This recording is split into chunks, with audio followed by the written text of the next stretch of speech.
성벽이 건축됨에 문짝을 달고 문지기와 노래하는 자들과 레위 사람들을 세운 후에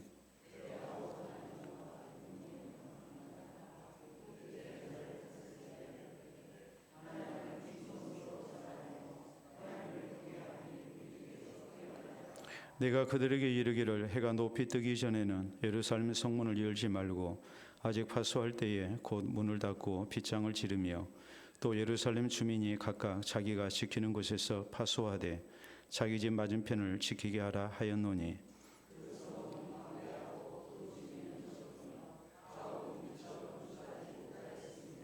아멘. 남전도의 찬양께서 오늘 느헤미야강의 12번째 시간입니다. 우리가 등산을 할 때, 산 올라갈 때보다 언제 더 조심해야 된다고 얘기하나요? 내려갈 때 더 조심해야 된다. 내려갈 때 무릎 관절에 이제 많은 무리가 오고 또 내리막길이기 때문에 아무래도 실족할 가능성도 큰 게 사실입니다. 그러나 이런 것보다도 더 중요한 얘기는 뭐겠습니까? 올라갈 때는 힘써 정상에 오르기 위해서 힘을 다했지만 내려갈 때는 어느 정도 목표를 달성했다고 생각이 되어질 때 사람은 긴장을 풀게 되고 또 이런 긴장을 풀고 방심한 것이 결국에 원치 않냐는 사고로 이어질 수 있기 때문에 산 오를 때보다도 내려갈 때 더 조심해야 된다, 이렇게 말을 하는 것이죠. 또 이 말은 한편으로 이런 얘기를 합니다. 정상에 오르는 것보다 그 정상에서 내려오지 않는, 지키는 것이 더 힘들다라는 얘기를 합니다. 도전자의 입장에 있을 때는 정상에 오르기 위해서 최선을 다하지만 일단 목표를 달성하고 나면 사람이 긴장이 풀어지고 그리고 아무래도 연습도 충분히 하지를 못합니다. 그렇기 때문에 결국 이제 정상의 자리를 오래 지키지 못하고 또 속절없이 무너지는 그런 경우도 많이 있기 때문에 그래서 오르기보다도 내려가는 것 우리가 더 조심을 해야 된다. 올라갈 때 그 긴장을 늦추지 말고 우리가 내려가지 않도록 최대한 오래도록 정상을 지킬 수 있도록 이렇게 노력하는 그런 모습이 있어야 된다, 이렇게 얘기를 많이 하죠. 우리는 지금까지 예루살렘 성벽 재건에 대한 말씀을 살폈습니다. 참 많은 어려움이 있었습니다. 외적으로 내적으로 많은 어려움이 있었고 또 이스라엘 민족을 향한 그런 전체가 겪는 어려움도 있었고 반면에 지도자인 느헤미야가 이렇게 암살의 위험까지 당하는 그런 여러 가지 어려운 일들이 참 많았습니다. 이런 상황 속에서 하나님을 향한 신앙으로 저희는 모든 것을 감당을 했고 또 하나님의 도우심 가운데 저희 모두가 일치 단결했습니다. 그래서 여러 가지 위기를 극복할 수 있었고 52일 만에 예루살렘 성벽이 완공이 됐습니다. 오늘 성경 말씀은 그렇다고 해서 이제 모든 것이 다 끝난 것이 아니라는 것을 말씀을 합니다. 예루살렘 성을 방어하기 위한 이제 조치를 취한 것이 오늘 본문에 있는 내용입니다. 자, 1절 이하 우리가 말씀 보도록 합니다. 성벽이 건축됨에 문짝을 달고 문지기와 노래하는 자들과 레위 사람들을 세운 후에, 자, 여기 문지기 세웠습니다. 또 노래하는 자들, 레위 사람들, 이 말의 의미는 뭐겠습니까? 그것은 예루살렘 성을 지키기 위한 그런 수비 병력, 인원을 우리가 생각할 때에 인원이 절대적으로 부족하단 말이에요. 부족하기 때문에 노래하는 자들, 레위인으로서 이제 하나님을 찬양하는 이런 직분자들 얘기하죠. 그 외에 레위인들, 하나님을 섬기는데 전적으로 헌신된 그런 전담 사역자들 아니겠습니까? 그런데 이런 사람들까지도 저희가 예루살렘을 파수하는데 동원이 됐다. 그만큼 지금 예루살렘 성을 지켜야 되는데 인원이 절대적으로 부족하기 때문에 이런 특수직에서 이렇게 하나님을 섬기는 일에 전념해야 할 사람들까지 다 동원해서 예루살렘 성을 지키도록 했다는 말입니다. 거기 2절에 있는 말씀을 보면 내 아우 하나니와 영문에 관한 하나냐가 함께 예루살렘을 다스리게 하였는데 하나냐는 충성스러운 사람이요 하나님을 경외함이 무리 중에서 뛰어난 자라 그랬습니다. 자, 책임자를 또 세웠죠. 더 나아가서 3절에 보면 내가 내가 그들에게 이르기를 해가 높이 뜨기 전에는 예루살렘 성문을 열지 말고 아직 파수할 때에 곧 문을 닫고 빗장을 지르며 또 예루살렘 주민이 각각 자기가 지키는 곳에서 파수하되 자기 집 맞은편을 지키게 하라 하였노니라고 했습니다. 자, 신실한 일꾼들, 검증된 일꾼들을 책임자로 세우고 또 모든 백성들에게 자기 집 맞은편을 지키도록 해라. 파수하는 책임을 줬을 뿐만이 아니라 그 범위까지, 구역까지 이렇게 책임을 지어줘서 이제 예루살렘 성을 이렇게 적의 공격으로부터 지키도록 했다는 말입니다. 4절에 그 이유가 나오죠. 그 성읍은 광대하고 그 주민은 적으며 가옥은 미쳐 건축하지 못하였음이니라라고 말씀해서 당시 예루살렘 성이 굉장히 이제 취약한 상태였다라는 것을 이렇게 말씀을 합니다. 이런 어려운 형편 속에서 예루살렘 성벽을 건축하고 또 이 예루살렘 성벽을 건축한 것은 이방적들의 침입을 막기 위해서 세운 건데 문짝도 달고 다 했지만 이것을 제대로 지켜내지 못하게 되면 성벽을 쌓으나 만합니다. 그렇기 때문에 이렇게 책임을 줘서 근무 수칙을 정한 가운데 이 예루살렘 성을 파수하도록 이렇게 했다는 것이 오늘 본문에 있는 내용입니다. 자, 여러분, 예루살렘 성벽을 쌓기까지 얼마나 고생을 많이 했습니까? 그런데 이런 고생을 다 하고 난 다음에 이 성벽이 제대로 기능을 발휘할 수 있도록, 그래서 예루살렘 성 안에서 저희가 평안한 삶을 살고 또 이 나라를 다시 부흥시키는 사람들로 쓰임받기 위해서 이 느헤미야와 이스라엘 백성들은 다시 한번 하나님 앞에 헌신을 다짐하고 있는 거예요. 또 그것을 실제적으로 지키고 있는 거예요. 자, 하나님께서 우리에게 귀한 것 주셨습니다. 귀한 것 주셨으면 우리가 그것을 또 잘 지켜나가야죠. 특별히 우리는 우리에게 주신 하나님의 구원, 또 하나님께서 우리에게 허락하신 교회, 이런 것들 우리가 잘 지켜나가야 되거든요. 잘 지켜서 이 시대에 하나님께서 우리를 통해서 이루고자 하신 뜻을 성취해 나가는 교회로 우리가 쓰임을 받아야 되고, 또 우리에게 주신 구원을 우리가 끝까지 잘 지키는 가운데 우리 하나님이 약속하신 천국의 영광 가운데 드는 성도가 되기를 우리가 힘써야 됩니다. 자, 그러기 위해서 우리가 어떤 신앙 자세로 이 아름다운 사역을 감당해야 될 것인가, 이것이 오늘 성경 말씀을 통해서 우리가 살펴야 할 중요한 내용입니다. 먼저 성경은 우리에게 어떤 사실을 강조합니까? 우리가 개인적으로나 교회적으로 늘 깨어서 신앙생활을 해야 된다는 것을 말씀을 하고 있습니다. 자, 오늘 성경 말씀, 거기 성벽 재건을 했으니까 우리가 그동안 고생 많이 했다, 그러니까 좀 쉬도록 하자, 저희는 그런 얘기를 하지 아니했습니다. 어떻게 하면 이 예루살렘 성벽을 우리가 잘 지켜나갈 것인가, 적들이 쳐들어올 수 있으니까 우리가 어떻게 방비를 해야 될 것인가, 이런 것들을 생각하면서 예상하면서 이제 근무 수칙을 정하고 책임자를 세우고 이렇게 한 거란 말이에요. 특별히 오늘 성경 말씀 3절에 보면 내가 그들에게 이르기를 해가 높이 뜨기 전에는 예루살렘 성문을 열지 말고 아직 파수할 때에 곧 문을 닫고 빗장을 지르며 또 예루살렘 주민이 각각 자기가 지키는 곳에서 파수하되 자기 집 맞은편을 지키게 하라 하였다고 했습니다. 자, 예루살렘 성벽을 쌓고 거기에 문짝을 달았습니다. 성문을 언제 열어야 되는가? 성문은 일반적으로 해가 뜨면 성문을 엽니다. 왜요? 해가 뜨면 사람들이 일어나고 그리고 이제 활동을 시작하지요. 볼일 보러 나가는 사람도 있을 것이고 또 경제활동을 하는 사람도 있을 것이고 뭐 등등의 이런 활동을 해야 하는 때 아닙니까? 그렇기 때문에 해가 뜨면 성문을 열게 돼 있단 말이에요. 근데 느헤미야는 해가 떠도 성문을 열지 마라, 해가 높이 뜨기 전에는 성문을 열지 말도록 하라 그랬어요. 여러분, 모든 사람들이 다 새벽같이 일어나가지고 활동하는 게 아닙니다. 모두가 다 자기 생활을 따라서 일어나는 기상시간이 다르죠. 또 활동하는 것이 다르죠.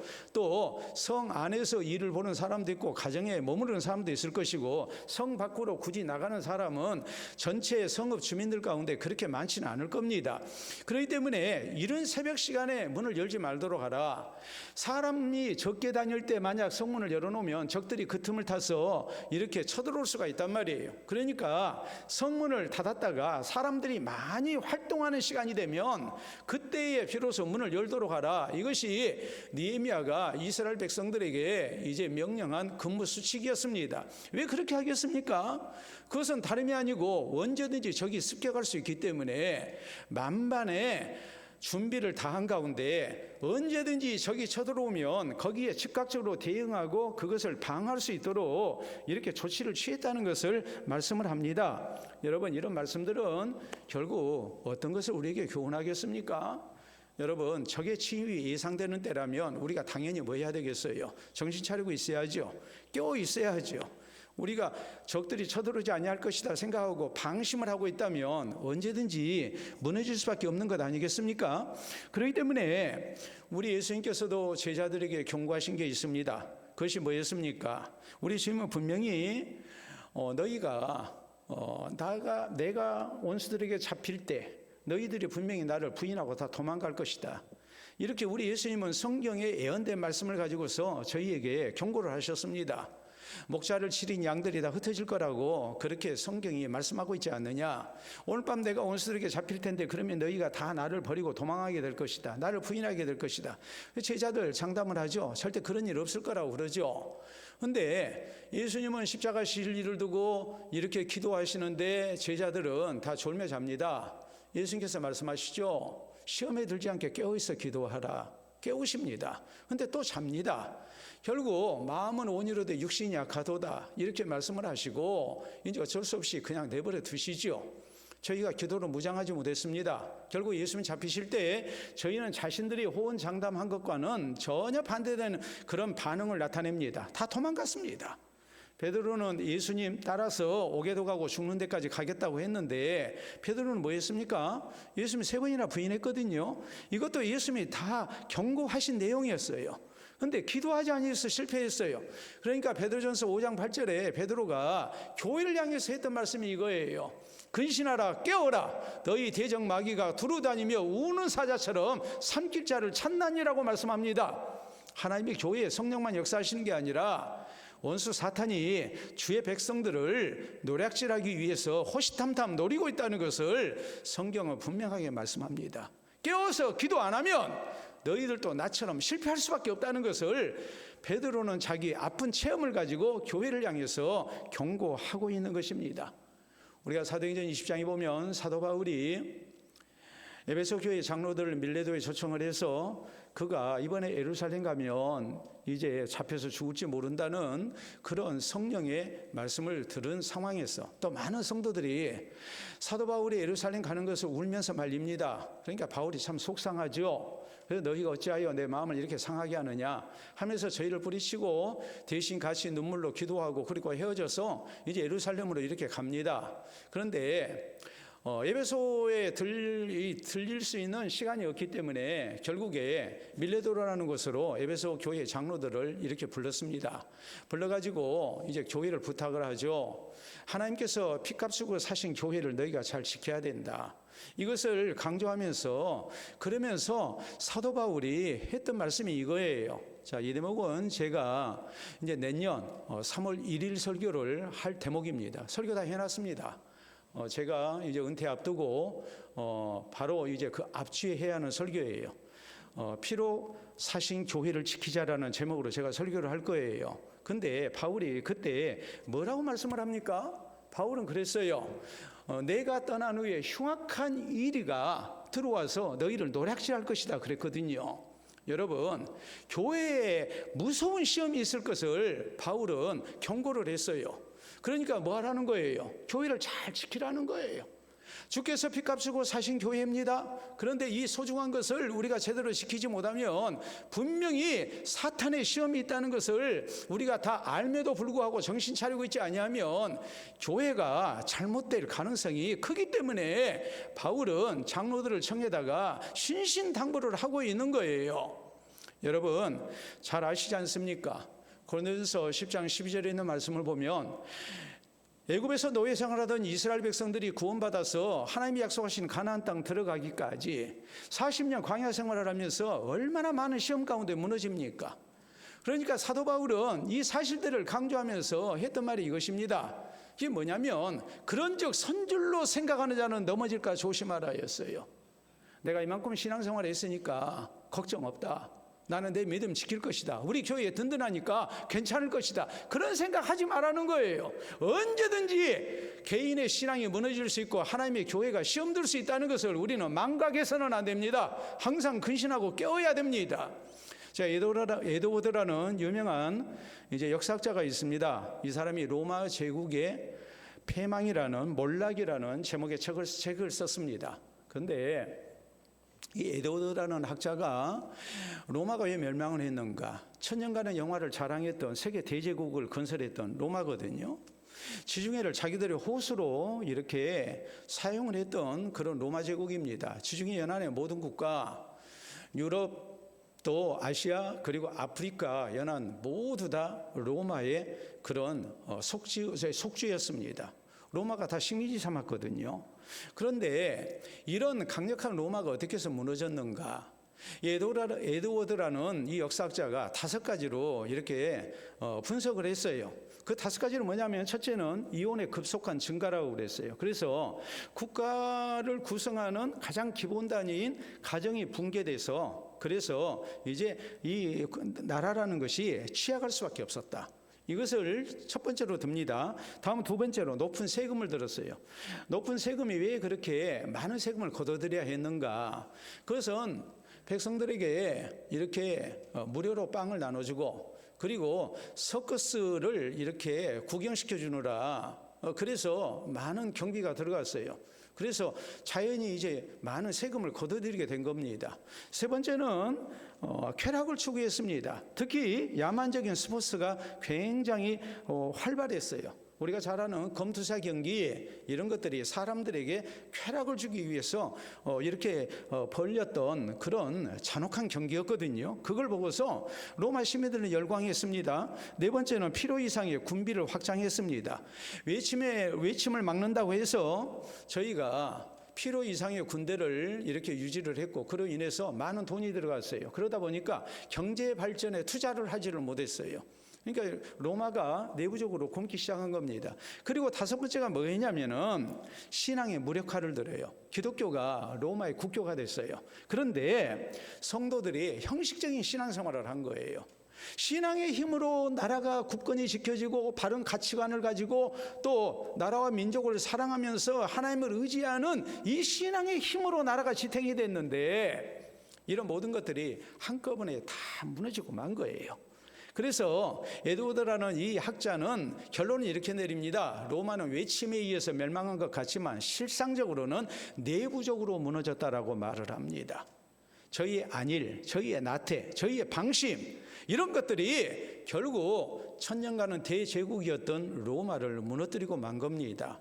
자, 여러분, 우리가 한번 보도록 하겠습니다. 여러분 사진을 보시게 되면, 자, 이것이 뭔지 한번 알아맞혀 보세요. 우리 한 목사님은 저것을 나한테 귀뚜라미라고 그러는데 귀뚜라미 아니죠. 한 목사님, 귀뚜라미가 저렇게 생겼어요? 아니죠. 뭐예요? 예? 하루살이요? 저게 뭡니까? 땅강아지죠. 자, 다음에 있는 거 보도록 하겠습니다. 자, 개미입니다. 자, 앞에 사진 땅강아지 다시 한번 보도록 하겠습니다. 자, 발이 어떻게 생겼나요? 갈고리가 달렸죠. 흙을 잘 파잖아요. 그렇죠? 예, 근데 중국의 위대한 사상가요, 또 군사 전략가였던 한비자가 이런 얘기를 했습니다. 청길 둑을 쌓는다 할지라도 땅강아지나 개미굴에 의해서 얼마든지 무너질 수 있다 그랬습니다. 여러분, 청길 둑을 쌓았다 할지라도 땅강아지가 거기에 틈새를 내고 개미가 굴을 파서 틈새를 내면 얼마든지 그 둑은 무너질 수 있다. 이 한비자의 말은 다른 의미가 아니에요. 그건 뭐냐면 우리가 항상 방심하지 말고 조그만 것도 우리가 조심을 해야 된다는 말이에요. 아무리 강력한 군대를 가지고 있다 할지라도, 또 대단한 성벽을 쌓았다 할지라도 우리가 방심하게 되면 어느 순간 무너질 수 있다는 것을 경고하고 있는 그런 말이에요. 여러분, 하나님의 교회도 마찬가지입니다. 개인적인 신앙도 마찬가지입니다. 내가 지금까지 몇십 년 신앙생활을 했으니까 괜찮을 것이다. 절대 그럴 수 없습니다. 우리 교회가 이렇게 많이 모이고 하니까 든든하니까 우리 교회는 괜찮을 것이다. 그럴 수 없습니다. 언제든지 개인의 신앙도 교회도 무너질 수 있다는 것을 우리는 잊지 말아야 됩니다. 그리고 느헤미야가 백성들과 더불어서 예루살렘 성벽을 하나님 의지해서 쌓고 난 다음에 이제 근무 수칙을 정하고 방비 계획을 세워서 책임자를 세우고, 또 내가 어디서 어디까지 이렇게 맡아서 지켜야 할 것인가, 이런 모든 것을 완벽하게 계획을 세우고 실행하고 있는 것과 마찬가지로 우리가 언제든지 사탄의 시험을 당할 수 있다는 사실을 알고 개인적으로나 교회적으로 우리가 신앙적인 방어를 튼튼히 해야 됩니다. 우리가 신앙에 잠을 자지 않도록 해야 됩니다. 근신하고 깨어서 우리가 신앙생활하는 성도가 되어야 됩니다. 그래서 한순간도 방심하지 않고 아무리 우리가 무서운 시험을 당한다 할지라도 끝까지 신앙을 지켜나가고 또 교회를 지켜나가는 우리 모두가 될 수 있기를 바랍니다. 두 번째, 오늘 성경은 또 무엇을 우리에게 말씀합니까? 각자 자기가 맡은 책임이 있었어요. 그리고 그 책임을 이제 잘 감당을 해야 했어요. 자, 3절에 있는 말씀 보도록 하겠습니다. 내가 그들에게 이르기를 해가 높이 뜨기 전에는 예루살렘 성문을 열지 말고 아직 파수할 때에 곧 문을 닫고 빗장을 지르며 또 예루살렘 주민이 각각 자기가 지키는 곳에서 파수하되 자기 집 맞은편을 지키게 하라 하였노니라고 했습니다. 각각 자기가 지키는 것이 있어요. 자기 집 맞은편을 지키게 했습니다. 자, 우리가 알다시피 느헤미야서 3장에 성벽을 재건할 때도 각기 자기 집 맞은편을 이렇게 건축하게 했죠. 그게 효율적이죠. 그렇잖아요. 성벽을 쌓는데 멀리 있는 거기까지 가서 성벽을 쌓는다면 오가는 시간도 필요할 것이고 또 여러 가지로 불편할 거예요. 그리고 내 집 앞이 아니니까 좀 건성건성 부실공사를 할 수도 있어요. 그래서 성벽을 재건할 때도 자기 집 맞은편 벽을 쌓도록 했어요. 다 나눠서 분담해서 했어요. 마찬가지예요. 이제 예루살렘 성벽을 쌓고 난 다음에 성을 파수하기 위해서 어떻게 했느냐, 이 모든 것에 대해서 그 구역을 정해준 거예요. 특히 자기 집 맞은편을 지키도록 해라 해서 모두가 다 자기 책임을 다한 거예요. 그럴 때 적의 공격이 언제든지 있다 할지라도 항상 대비하는 가운데 지켜낼 수 있는 그런 시스템을 만든 거예요. 여러분, 하나님께서 우리에게 주신 교회를 우리가 잘 지켜나가기 위해서 우리에게 필요한 것이 뭐겠습니까? 그것은 모두가 자기 책임을 잘 감당하는 것이죠. 우린 그래요. 교회 안에 여러 직분자들이 있어요. 이 직분자들의 책임이 뭐겠습니까? 그것은 뭔가 하나님의 교회를 위해서 일을 하라고 맡긴 직분이죠. 그런데 책임이라는 것이 있어요. 그 책임을 우리가 각자 잘 감당해야 튼실한 교회가 되는 거예요. 무너지지 않는 교회가 되는 거예요. 나 하나쯤이야 하고서 우리가 소홀히 우리가 내 직무를 다하지 못한다면 우리가 속해 있는 기관이나 구역이 무너집니다. 교회가 부실하게 됩니다. 그리고 그 교회는 시험 들 수밖에 없습니다. 여러분, 사도행전 6장에 예루살렘 교회가 사도들을 중심으로 해서 크게 부흥됐죠. 사도들의 가르침을 따라서 날마다 성전에 모이기를 힘썼고 또 주의 말씀을 따라서 예배드리고 찬송하고 기도하고 또 성도의 교제를 힘쓰고 구제를 힘썼습니다. 그래서 칭송을 들었고 그로 인해서 하나님께서 구원 얻는 백성을 날마다 더해 주시는 놀라운 부흥의 역사가 일어났습니다. 그뿐만이 아니죠. 우리 하나님께서 사도들을 통해서 놀라운 표적을 나타내셨고 또 이런 일로 인해서 교회는 더 깨어 기도했고 그래서 교회가 얼마나 크게 부흥됐는지 몰라요. 어떤 때는 3,000명이 또 어떤 때는 5,000명이 한꺼번에 세례받는 역사도 일어났습니다. 그러니까 수만 명 교회로 부흥했어요. 근데 이렇게 부흥하다 보니까 이제 문제가 생기지 않습니까? 그게 뭐였습니까? 가난한 과부들을 날마다 구제하는데 이 구제하는 문제로 인해서 교회에 시험이 들었습니다. 소수파에는 헬라어를 사용하는 유대인 과부들, 그들이 날마다 구제해서 누락이 됩니다. 그러니까 자기들이 소수파인지라 불이익을 당한다고 생각하죠. 이 불만이 커집니다. 사도들이 생각합니다. 야, 이거 우리가 미련하게 했다. 이렇게 할 일이 아니다. 그래서 너희 가운데 성령과 지혜가 충만한 사람 7을 택하도록 해라. 그래서 우리가 이 일을 저희에게 맡기도록 하겠다. 대신 우리는 기도하는 일과 말씀 사역에 전념하겠다라고 얘기를 하죠. 사도들과 집사들 사이에 업무 분담이 이루어진 거예요. 그리고 그 결과에 대해서 성경은 뭐라고 말씀하시는가? 하나님의 말씀이 더욱 왕성해졌고 허다한 제사장의 무리들까지 이 도에 기독교로 개종하는, 복종하는 이런 놀라운 구원의 역사가 일어났다. 많은 사람들이 주님 앞에 돌아왔다. 교회가 각기 자기에게 주어진 책임을 다하니까 크게 부흥한 거예요. 여러분, 고린도전서 12장 은사장에서 성경이 말씀하는 게 뭡니까? 내가 맡은 은사만 소중하고 다른 사람이 맡은 은사는 별 볼 일 없고, 이런 식으로 해서 우리가 사분오열된 모습으로 교회를 섬겨야 하는가? 그게 아니라고 그러죠. 우리는 예수 그리스도를 머리로 한 몸의 지체로 부르심을 받은 사람들이다. 우리 몸의 지체를 놓고 볼 때 필요 없는 지체가 하나 없다. 눈은 눈대로, 귀는 귀대로, 입은 입대로, 코는 코대로 다 필요하죠. 또 손은 손대로, 또 발은 발대로, 그뿐만이 아니라 손가락도 다 나름대로 다 쓸모가 있잖아요. 예? 이걸 뭐라고 얘기합니까? 예? 검지. 뭔가 검사할 때 써서 검지라고 하는지 어쩐지 모르겠습니다만은 사실 뭐 집게 손가락 뭐 이런 식으로 얘기를 하잖아요. 뭘 집을 때 필요하잖아요. 요건 뭐라고 그럽니까? 약지.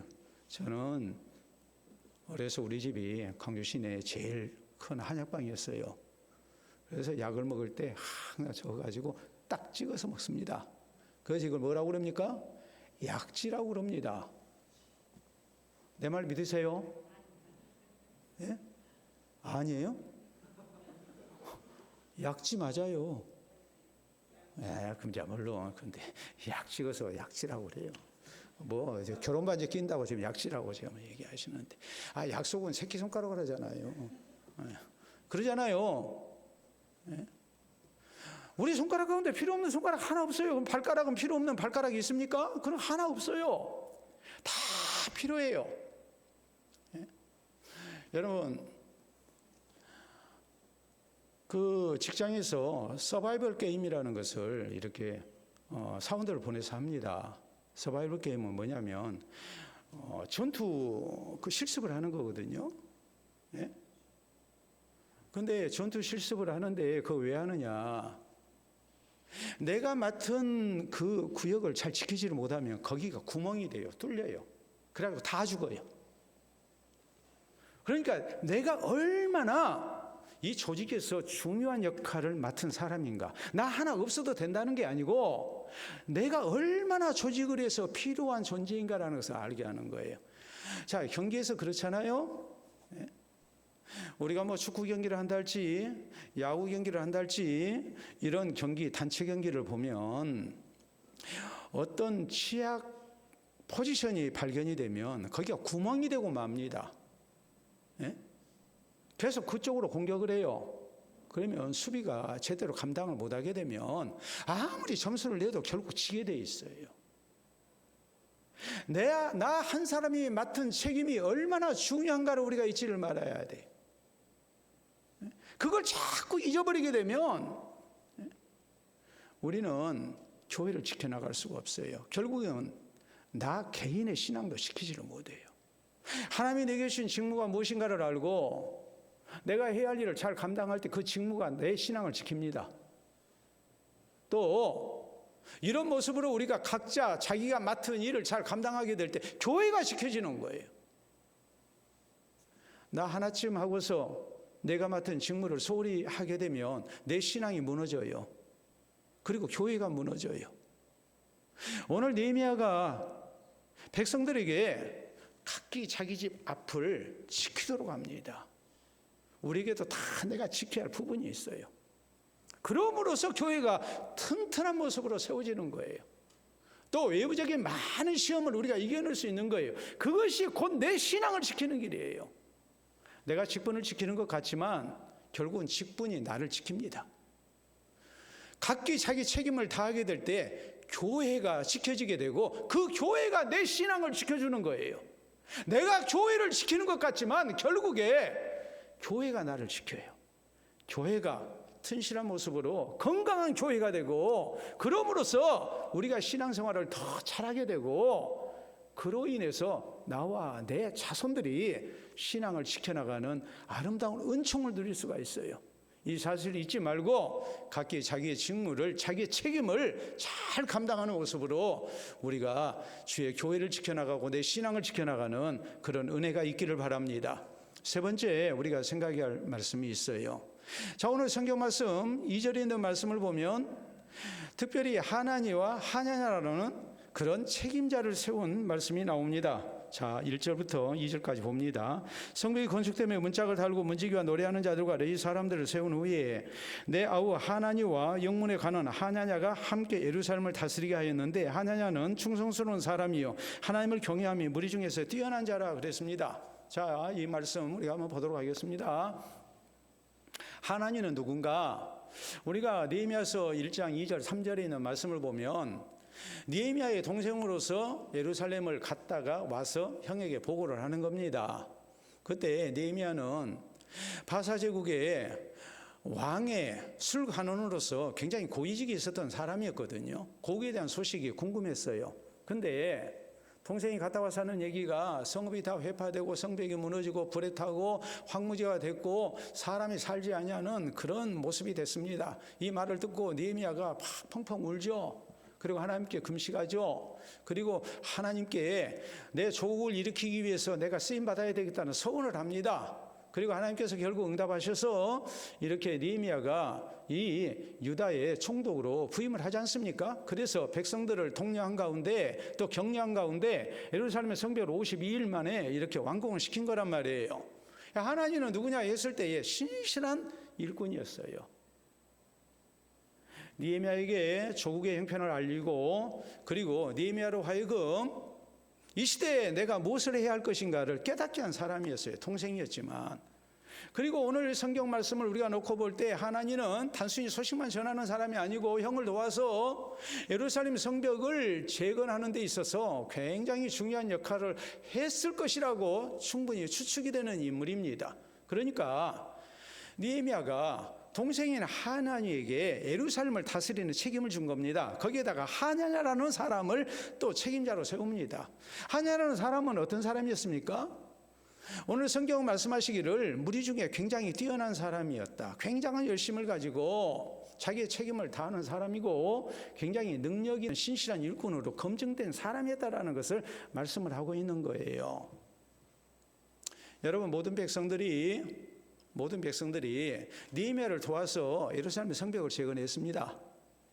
각기 자기에게 맡겨준 책임을 다하는 가운데 이제 예루살렘 성을 적들이 공격한다 할지라도 언제든지 막아낼 그런 준비를 다 했어요.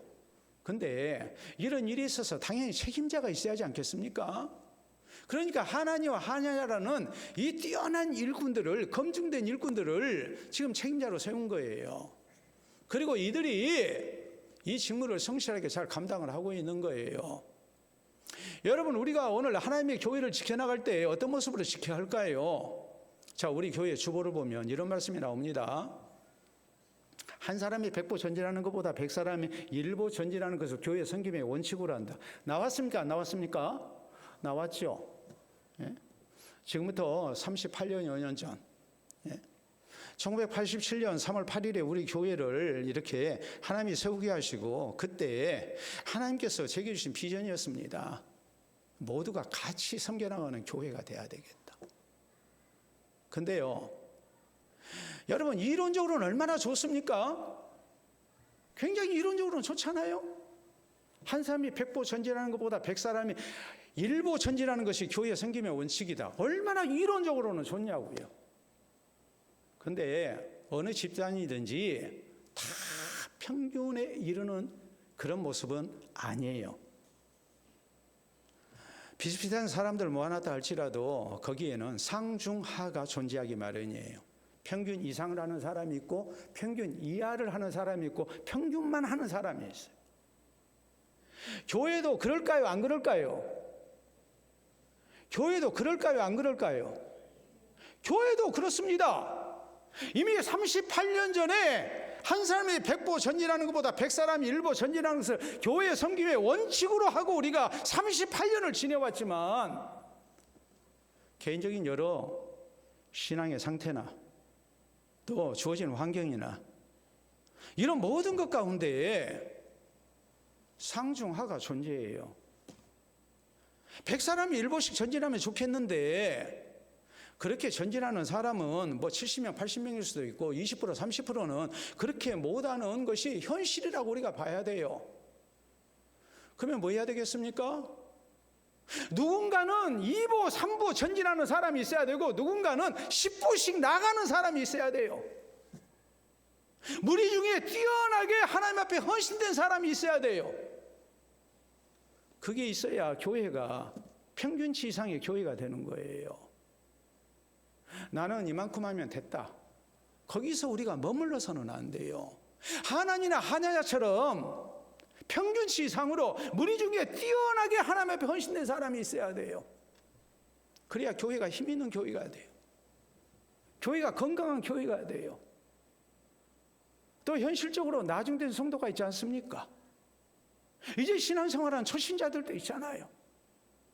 아직 신앙이 자라지 못한 연약한 성도들도 있잖아요. 이런 사람들이 신앙이 성장하기까지, 성숙되기까지 기다려줘야 된단 말이에요. 그러면 그 부족한 것을 우리가 뭐 해야 됩니까? 먼저 된 성도가 감당을 해야죠. 그러지 아니하면 교회는 늘 그 자리에 머무르고 맙니다. 그렇기 때문에 우리가 성경을 보더라도 그렇습니다. 여러분, 다윗이 나라를 얻을 때 성경은 많은 사람들이 다윗에게 몰려왔습니다. 그래서 성경은 하나님의 군대 같았다 그랬거든요. 근데요, 성경은 다윗이 나중에 나라를 얻고 또 그의 40년 치세를 이렇게 정리하면서 이런 말씀을 합니다. 다윗에게 뛰어난 용사들이 있었다. 그래서 30인 용사들이 나오고 또 세 용사가 나옵니다. 30명 가운데서 아주 뛰어난 세 용사가 소개가 돼요. 정말 목숨 걸고 다윗을 도왔던 사람들이 있었어요. 여러분, 출애굽기 33장 11절에 보면 아론이 금송아지 우상 숭배를 해서 탄핵을 당합니다. 오늘날 우리가 쓰는 용어로 하자면 탄핵을 당했어요. 그래서 제사장 직무를 볼 수 없는 상황이 됐어요. 회막을 누가 지켰습니까? 회막을 지킨 사람이 나옵니다. 여호수아였습니다. 다른 사람들은 다 자기 장막으로 돌아가는데 여호수아는 이 회막을 누가 지킬 것인가 하고 회막을 떠나지 아니했다고 그랬어요. 나중에 모세 후계자가 누가 됩니까? 여호수아가 되죠. 남다른 열심과 하나님을 향한 헌신의 모습이 검증된 사람이에요. 예? 또 생각해 보세요. 사도 바울이 로마서 16장에 보면 자기를 도와서 하나님 앞에 헌신된 사람들을 언급합니다. 바울에게 많은 스텝들이 있었거든요. 바울을 도운 사람들이 많이 있었어요. 그런데 바울은 베베라는 여성들을 잊지를 못합니다. 베베는 나의 보호자였다. 사도 바울을 물심양면으로 돕고 기도로 후원했던 보호자였어요. 사도 바울이 미성년자입니까? 아니죠. 그런데 바울이 하나님 나라 사역을 할 때 가까이서 바울을 보호자처럼 도왔던 사람이 바로 베베였습니다. 아울라와 프리스라 부부가 언급이 됩니다. 이들은 어떤 사람들이었습니까? 나를 위해서 자기들 목을 내놓은 사람이었다. 뿐만 아니라 아리스다고랄지 그의 여러 일꾼들이 나옵니다. 이들은 바울과 함께 옥에 갇혔던 사람입니다. 굳은 일 다 맡아서 했던 사람들입니다. 그러니까 바울이 귀한 사역을 할 수 있었던 거예요.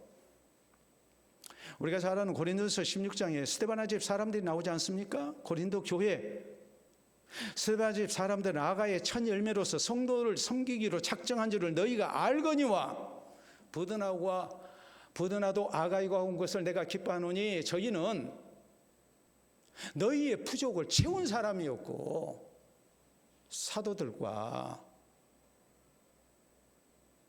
교회의 성도들의 마음을 시원케 하는 사람이었다. 너희는 이런 사람들을 알아주라.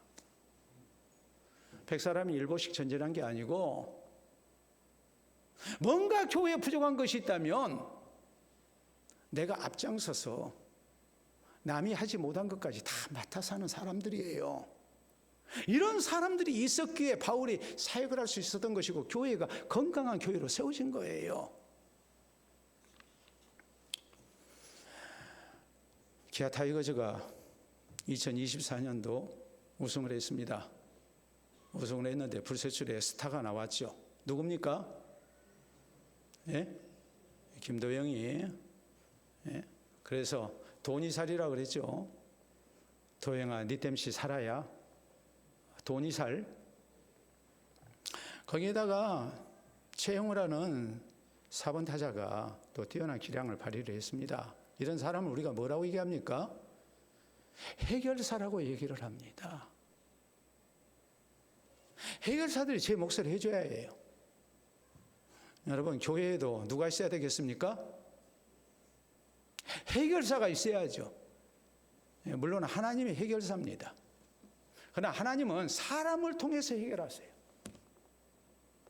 구경만 하지 말고, 하나님, 내가 우리 교회 해결사가 되겠습니다. 무리 가운데 뛰어나게 하나님 앞에 헌신된 사람이 내가 되겠습니다.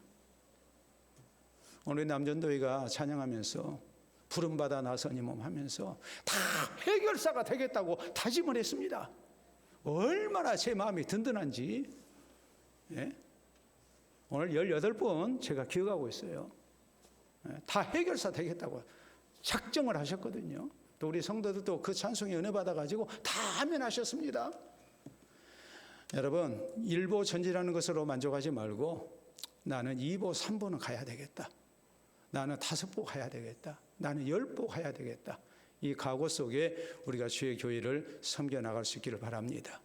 그것이 내 신앙을 지키고 우리 가족의 신앙을 지키고 교회를 지키는 길이라는 것을 잊지 마시기를 바랍니다.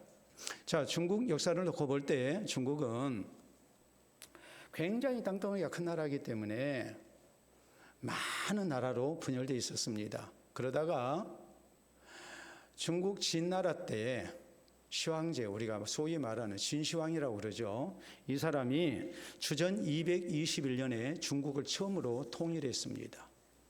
그래서 진나라를 세웠습니다. 진나라를 세웠는데 진시황은 굉장히 특출한 재능이 있는, 실력이 있는 그런 군주였어요.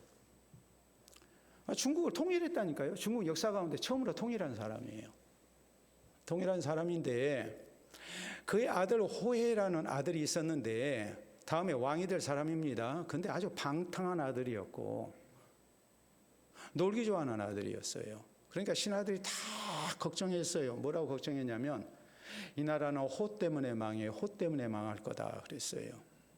진시황이 그 얘기를 들었어요. 근데 그 호를 어떻게 이해를 했느냐? 오랑캐 호라고 생각했어요. 그래서 진시황이 열심으로 했던 일이 있어요. 그게 주전 214년부터 진시황이 열심으로 했던 일이 뭐였냐면은 만리장성을 쌓는 일이었어요. 그래서 오랑캐의 침략을 막는다고 그랬어요. 물론 그 전에도 성을 쌓습니다. 또 진시황이 성을 쌓고 난 이후에도 또 많은 황제들이 성을 쌓고 또 명나라 때까지 계속해서 성을 쌓습니다. 그래서 오늘날 만리장성이 구축이 된 거예요. 자, 우리가 만리장성 한번 보도록 하겠습니다. 실제적으로는 한 15,000리쯤 됩니다. 자, 저게 만리장성이죠. 저렇게 튼튼하게 쌓습니다. 다음 또 보도록 하겠습니다. 다음 사진 보시게 되면 저렇게 쌓고 다음 사진 보도록 하겠습니다. 끝이 보이지 않잖아요. 저렇게 쌓았어요. 그리고 절대로 무너지지 않을 거라고 그랬어요. 근데 진시황이 얼마 후에 이제 죽었어요. 진시황이 죽고 난 다음에 그 아들 호해가 왕이 올랐습니다. 근데 이 아들이 아버지 살아생전에도 말 그대로 아주 방탕한 아들이었는데 왕이 되고 난 다음에 얼마나 방탕하게 이렇게 나라를 다스리고 또 쾌락에 빠졌겠습니까? 날마다 호의호식하고 방탕한 일을 삼았습니다. 그러다가 결국 4년 후에 주전 207년에 멸망을 당하고 말았어요. 아버지가 2년 10년에 죽었고 그리고 주전 207년에 신나라는 멸망하고 맙니다. 진시황이 천하를 통일하기 위해서 26년 동안 전국전쟁을 펼쳤어요. 그리고 14년 동안 성벽을 쌓았어요. 근데 얼마 가지 아니해서 나라가 이렇게 멸망을 당하고 만 거예요. 성을 잘 쌓는 것도 중요하지만 지키는 것도 중요한 거예요. 오늘 본문 4절에 있는 말씀을 보면 그 성읍은 광대하고 그 주민은 적으며 가옥은 미쳐 건축하지 못하였음이니라라고 말씀합니다. 당시 예루살렘 성의 형편이 굉장히 어려웠다는 것을 말씀합니다. 그런데 어려운 중에도 저희는 지혜롭게 방비를 했습니다. 그래서 지켜낸 거예요. 우리가 개인적으로 신앙이 자라는 거, 또 지켜나가는 거 결코 쉽지 않죠. 하나님의 교회가 세워지는 것, 또 교회를 지켜나가는 것 쉽지 않습니다. 쉬운 일 하나 없습니다. 하나님께서 나를 구원의 백성으로 불러주시고 또 하나님께서 우리 교회를 허락하셨습니다. 우리가 어떻게 개인적 신앙을 지키고 또 교회의 신앙을 지켜나갈 수 있겠습니까? 우리가 어떻게 해야 아름답고 건강한 교회를 우리 자손들에게 물려줄 수 있겠습니까? 오늘 주신 말씀 우리가 잘 기억해야 됩니다. 늘 깨어서 신앙생활을 해야 됩니다. 자기 책임을 다해야 됩니다.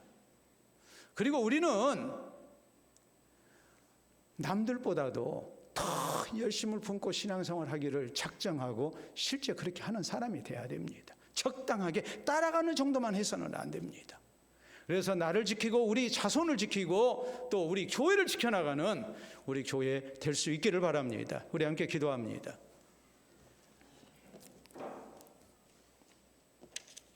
오늘 나의 신앙생활을 볼 때에 나는 과연 잘하고 있는 사람입니까? 우리 교회의 장래 모습을 생각하면서 우리가 어떤 모습으로 믿음의 아름다운 발자취를 남겨야 되겠다고 생각하십니까? 이미 하나님의 말씀을 통해서 우리에게 다 교훈하셨습니다. 이 주의 주신 말씀 붙들고 기도할 수 있기를 바랍니다.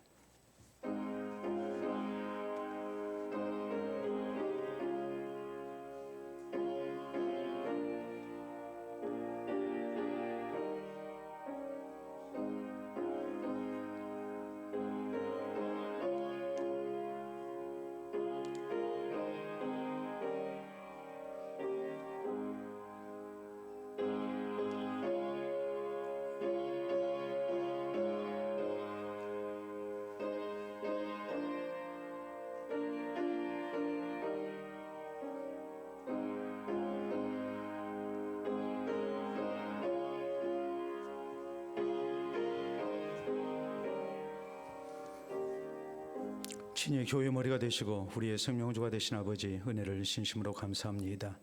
우리를 구원의 백성 되게 하시고 또 한 교회 가운데 부르시사 주를 향한 신앙을 지켜나가게 하시고 또 하나님 나라 사역을 위하여 함께 수고토록 해주시니 감사합니다.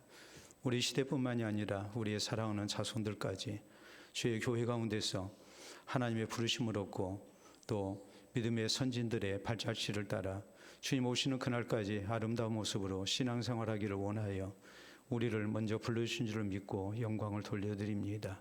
이제 이 시대에 우리에게 주신 귀한 사명을 생각하며 우리가 더욱더 아름다운 모습으로 개인의 신앙을 지키고 가정을 지키며 또 교회를 지켜나가기를 원합니다. 주신 말씀대로 우리 모두가 늘 깨어 신앙생활하게 하시고 안일과 나태에 빠지지 않도록 우리를 붙들어 주시옵소서.